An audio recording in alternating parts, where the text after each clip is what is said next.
Hi, this is Keith, and welcome to a new video series that we're starting on the birth of Christ. I'm excited about this series. I'm glad that you are watching this. I don't know how you got here. Maybe you received my daily emails and you're getting this as a part of that. Maybe you're a follower of mine and the things I produce on Facebook. Maybe somebody forwarded to you, or perhaps you even just stumbled across this on YouTube. However you got here, I'm glad you're here, and I'm glad we're going to have this time to share together. And welcome to our home.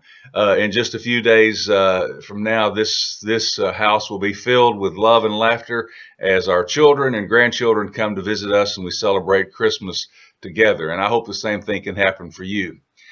Some of you are not surprised at all that I'm producing this little series at this time of the year here in mid-December leading up to Christmas Day. Others of you may be wondering, and I'll go ahead and assure you that I fully realize that the word Christmas does not occur in Scripture. The exact date of Jesus' birth is not given. We're not commanded to do that.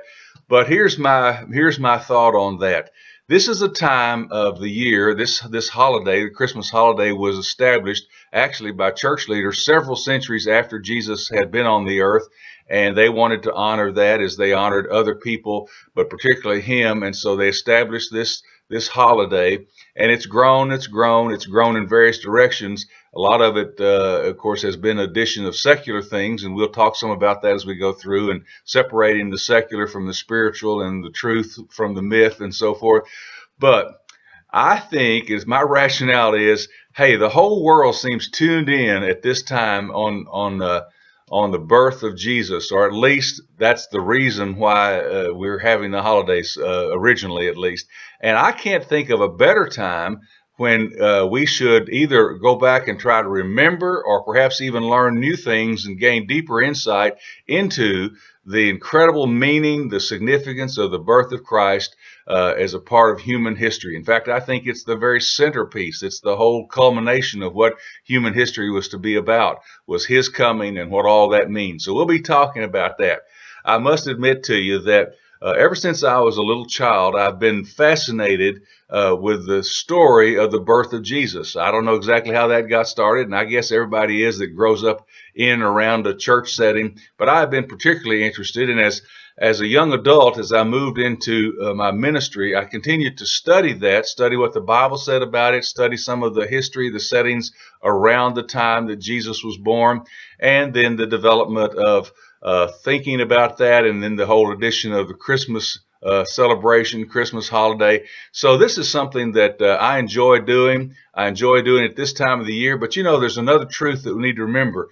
This story is powerful, wonderful, beautiful, charming, all the things you could say about it any time of the year. It's not like you just have to do this and can only do this here in December.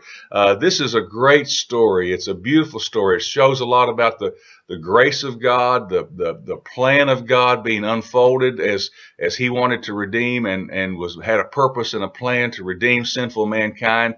It's a charming story. There's just little bits of intrigue about it that are so special and unique. And so I'm looking forward to doing this with you, and I hope you can be with us for the whole series. And by the way, invite others to join us in this. Forward these videos to them. That's easy to do, and invite others to be a part of this.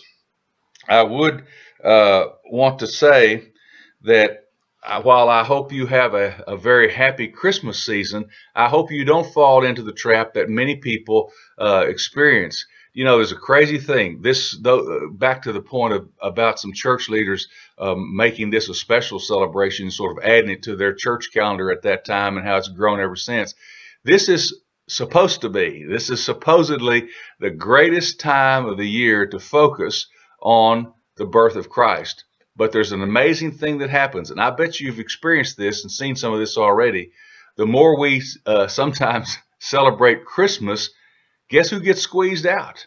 Guess who gets sort of pushed to the side with all of our celebrations and all of the wonderful things, the things I like and probably you like about, I don't know, the holiday foods and the parties and the decorations and the music. I love the music. But if we're not very careful, Jesus himself can kind of get squeezed out. In fact, we're experiencing in our culture, there's always this conversation going on about, are we leaving Christ out of this season? That's awfully easy to do. I know some people, maybe you do too, you might even be one, and if you are, I'm especially glad you're watching this right now. You're celebrating Christmas, but you're going to church during this time less. You're praying less. You're reading the word less. And so what happens? In the celebration, supposedly, of Jesus and his coming to the earth, he gets left out to some degree, or perhaps almost altogether. That doesn't have to happen, and I hope that doesn't happen for you. And if nothing else, I hope these videos can be a time where during this busy and full season that you will take just a few minutes each day and be reminded and celebrate all over again, whether it's this time of the year or even if you stumble across these in next July sometime, that you will have a few minutes to really look back again with some care and some interest at the birth story of Jesus. Please join us day by day as we do this. I'll see you tomorrow. God bless.